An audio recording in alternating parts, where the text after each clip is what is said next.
पूरे समाज में एक नई बदबू, एक नई गंध समाहित हो रही है। एक विचित्र मानसिकता के लोग पनप रहे हैं हमारे और आपके बीच में,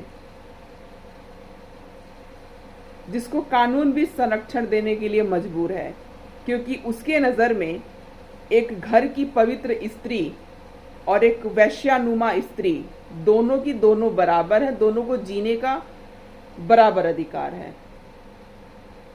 लेकिन बतौर सामाजिक और पारिवारिक व्यक्ति अपने घर, खानदान, परिवार के कुल परंपरा को संरक्षित करने के नज़रिए से अगर आप और हम ये देखें तो हम एक वैश्यानुमा औरत जो विवाह को धंधे के रूप में एक पति को छोड़ना, दूसरे पति से शादी, दूसरे को छोड़ो तीसरे को पकड़ो, या ऐसा पुरुष जो अपनी धर्म पत्नी को छोड़कर दूसरे के पत्नियों पे नज़र डालता हो, दूसरे की पत्नी का रखा हुआ मर्द बन जाए, ऐसे लोगों को अपने घर का पानी भी पीने से रोकेंगे,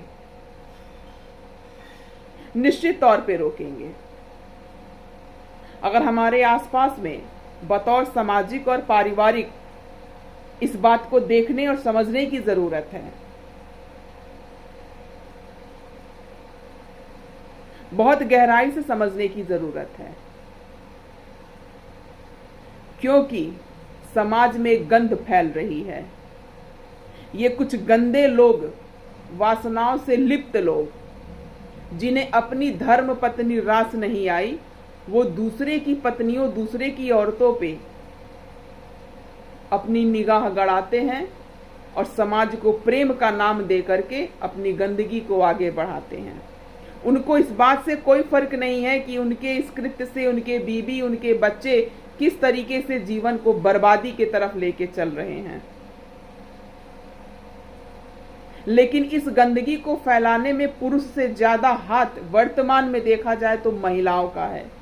चरित्रहीन महिलाएं, चरित्रहीन,